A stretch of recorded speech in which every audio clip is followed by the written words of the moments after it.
Assalamualaikum warahmatullahi wabarakatuh. Hari ini penyerahan CMBK Kolej Spekulasi Kejuruteraan Kedah. Right. Kita tengok dia punya tajuk kita adalah meningkatkan kesediaan pencara untuk menghasilkan kajian tindakan menggunakan kaedah bimbing Nahdaku. So ini kaedah yang saya highlightkan dengan warna merah. Dan isunya adalah kesediaan pencara untuk menghasilkan kajian tindakan. Jadi isu ini bukan isu di KMPT saja. Saya rasa semua kolej menghadapi isu yang sama dan selalu dibincangkan oleh pengaras R&D. Jadi kami terpanggil untuk menghasilkan ini sebagai satu kajian tindakan. Okey, refleksi. Right. Daripada hasil pengajian dapati pencara KMKK tidak berminat atau kurang berminat untuk menghasilkan kajian tindakan berkaitan PDP, walaupun itu adalah fokus utama kita PDP. Jadi antara sebab yang dapat kami korek daripada perbualan, daripada perbincangan, sembang-sembang santai, ada sebabnya tiada asas menulis kajian tindakan. Walaupun sebenarnya kita buat bengkel, kita buat khusus, jadi masih lagi keluar perkataan ataupun alasan tiada asas menulis kajian tindakan. Dan kedua, tidak berminat. That one kena tak boleh cakap apa-apa lah kan. Tapi actually we are trying to kita cuba untuk memujuk pensyarah-pensyarah untuk menghasilkan sekurang-kurangnya kajian tindakan. Kalau yang bagus, dia akan respond ke kajian asas. Kemudian yang ketiga, tidak mahu membebankan fikiran dengan kerja penulisan. Jadi reason related lah dia punya reason tu. Reason 1, reason 2, reason 3, dia tak nak membebankan, susah nak menulis sebenarnya. Kemudian anggap tiada keperluan di peringkat matrikulasi. Maksudnya saya tulis ke, saya tak tulis ke, grade saya tetap naik. Macam tu. Macam balik pada Dr. Norella cakap semalam kalau swasta tidak tunjuk performance, dia tak akan naik gaji, tak akan naik pangkat. Bagian dia macam mana pun kita akan naik pangkat. Bukti dia. Refleksi ni berdasarkan bukti. Banyak alasan yang diberikan untuk tidak menghasilkan kajian tindakan adalah berasaskan atau kami dapati daripada dulu bual sembang-sembang santai. Kemudian kekurangan penghasilan kajian tindakan. Ini adalah data saya sendiri sebagai pengaras R&D. Jadi saya ada data berapa orang yang dah menulis, berapa yang belum menulis, ada yang separuh, berapa yang kita hantar untuk kajian tindakan, untuk convention, yang ada reject, mungkin saja. So data adalah terperinci. Fokus kajian kekurangan minat syarat ini telah menimbulkan kesulitan dalam banyak aspek, of course. Right? Satu, usaha untuk mengatasi masalah PDP. Jika ada masalah PDP, masa mengajar kita ada banyak masalah kadang-kadang, tapi kita tidak berusaha untuk mengatasi. Kedua, kenaikan pangkat atau grade. Walaupun berbalik pada slide saya sebelum tadi, alasan yang diberi tidak ada impact pada kenaikan pangkat. Tak hasilkan kajian, tak hasilkan kajian pun akan naik ke DG 52, 54. Tapi daripada bukti, daripada info yang kita dapat daripada pihak pengurusan, ada impactnya. Yang ini yang kita nak tekankan kepada pensyarah-pensyarah. Yang ketiga, pengembangan ilmu secara lebih ilmiah terhad. Kos lah, tak nak buat, maknanya dia scoop down. Dia akan fokus pada PDP dia sahaja dan tidak berkembang.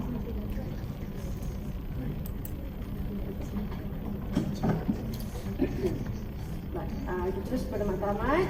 Memberi kesedaran kepada semua pensyarah tentang kepentingan dan kerelevanan kajian tindakan di dalam PDP secara umum.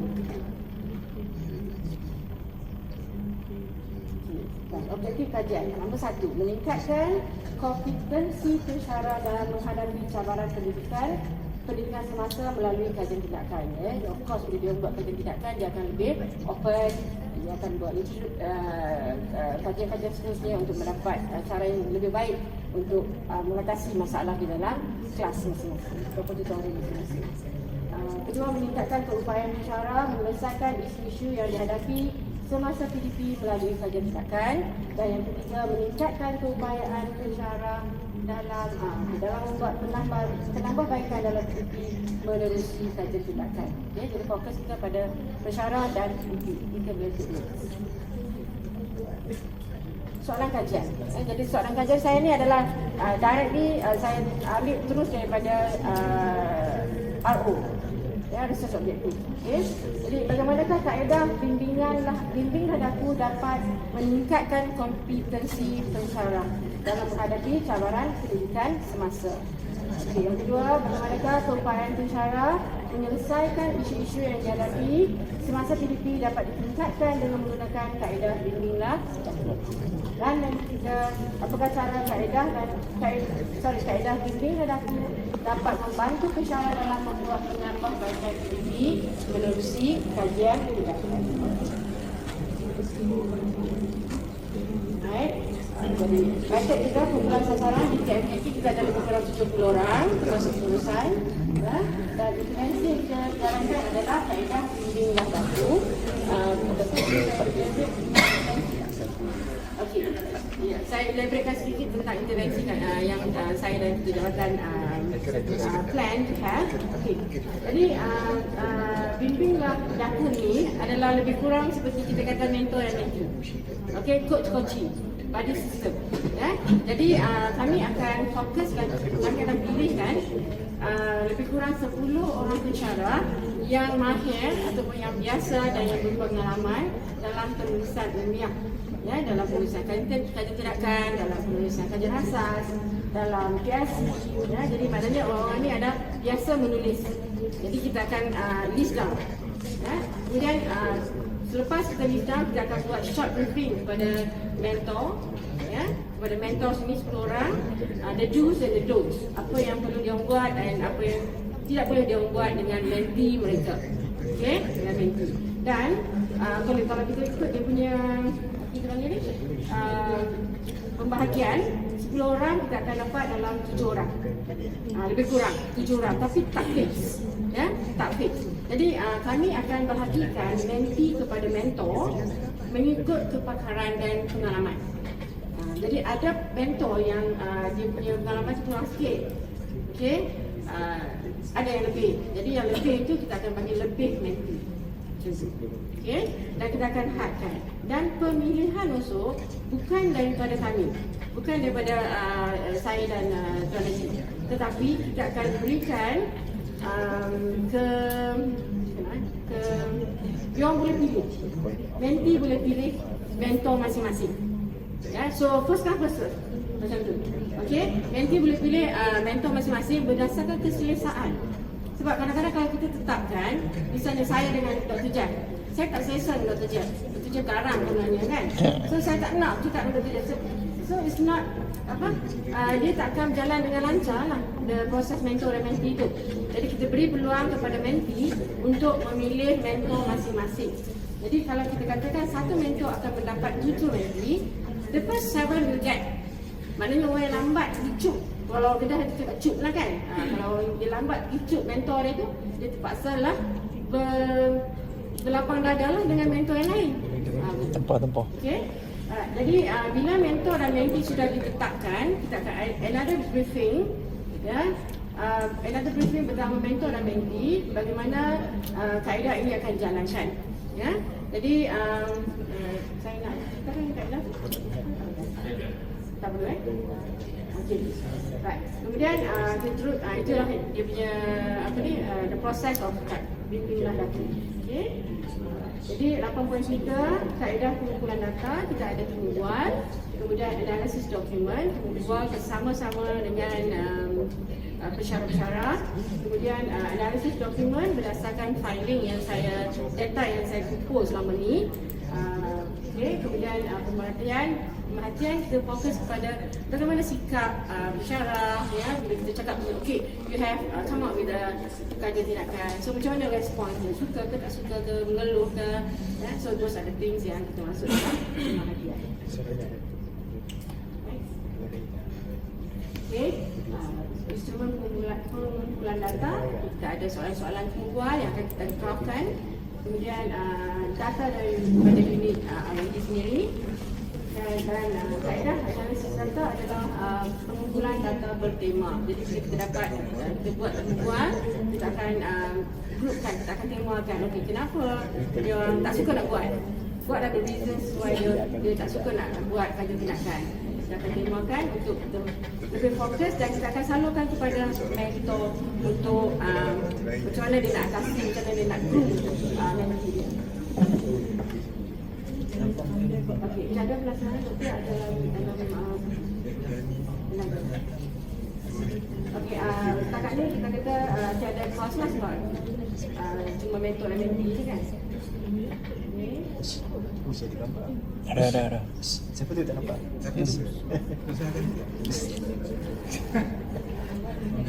Bawa. Yang bawa. Yang tu. Catatkan KMKK. Itu kot.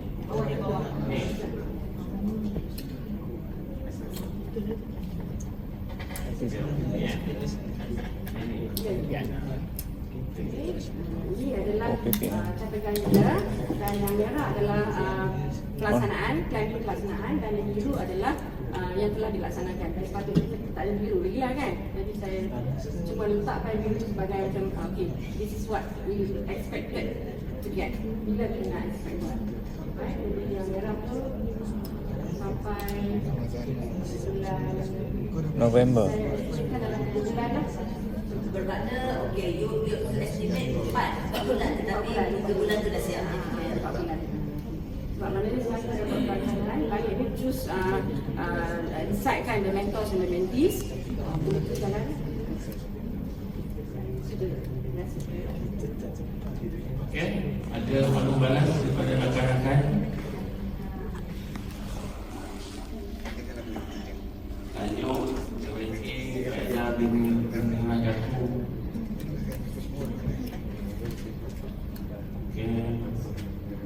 Versi ada salah versi.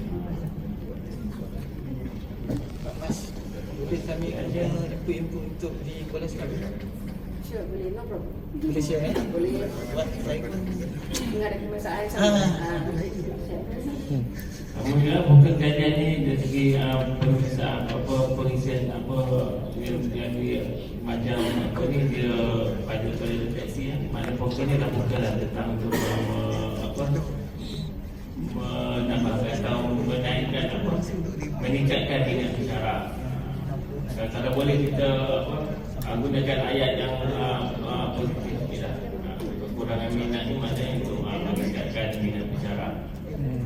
Saya berhasrat lepas ni untuk pemeriksaan saya akan research Dr. Nabila punya kami gerakan Dr. Jackie sebagai gerakan sebagai template jadi sebagai rujukan jadi kami akan jadi lebih fokus cara macam mana Dr. Nabila nak kita menulis. Ada contoh bagi yang apa tu dalam aspek tak apa kali itu kan nanti untuk laporan tu kami akan bagi dia punya komen apa cuma ini macam ayat mengenai pasal PDP kenaikan kepangkatan ini perlu sepatutnya pada bawah di refleksi dan refleksi fokus ni dah ada fokus kepada yang intervensi akan dilaksanakan mana tu meningkatkan minat bicara dan sebagainya. Lalu dia sejak dekat nama tadi awal nama selaras si tuan yang lelaki-lelaki ada bel, perempuannya tak ada bel. So selaraskan ya. Untuk semua orang yang bagi abang-abang dia banyak kena sebab saya apa tu untuk pertama penulisan ilmiah, kedua kalau bertanding tu kan Zainul Bed kat bawah tu Khalifah Masdura binti lah kan.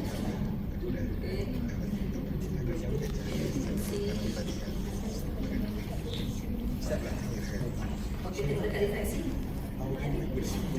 Nanti bila puan bertulis betul ya apa tu tadi masa pembentangan saya dengar menghasilkan kajian tindakan berkaitan dengan ya ini sebab dia refleksi ya dan tadi puan dah cakap sedangkan PDP ni kalau puan tengok dekat fokus pun ada kaitannya sedangkan PDP ni penting ya masa penulisan tu kena buat supaya kuat ya dia tak nak dia tidak boleh kajian tindakan sedangkan apa sebut tindakan berkaitan PDP sedangkan PDP kan memang penting untuk dalam bentuk itu sebab kajian tidak perlu penting untuk menambah baik PDP nanti dalam penulisan sebenarnya puan-puan supaya dia kuat kat situ ya. Apa yang tuan-tuan cakap kuat ya. Jangan just bertindak berkaitan sendiri, jangan bertindak situ saja ya.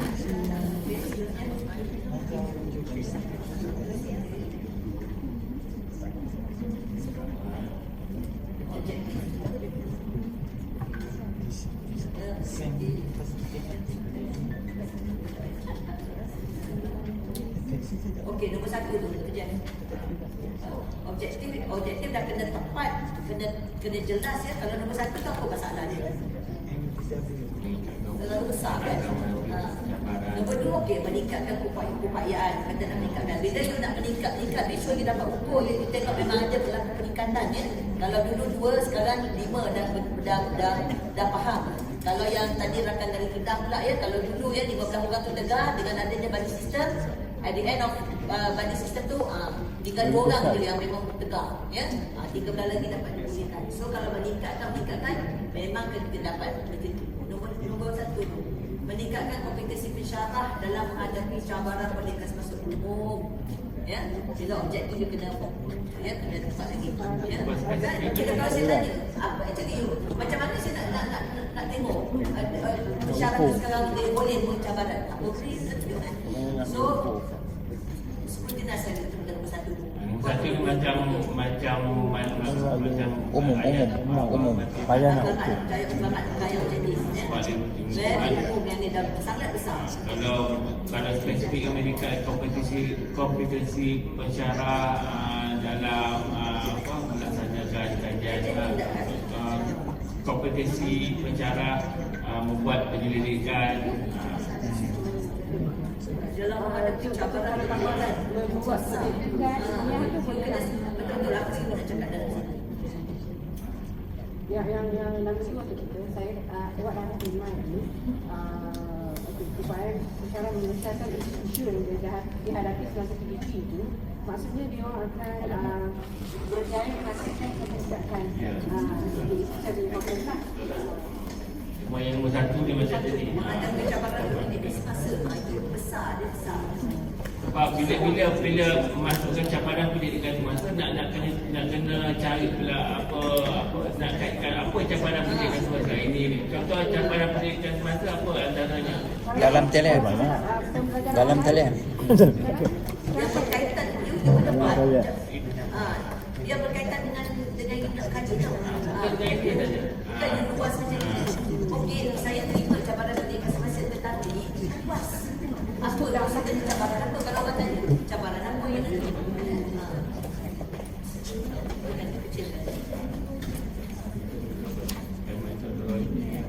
Kaedah pimpinan aku ni dia macam apalah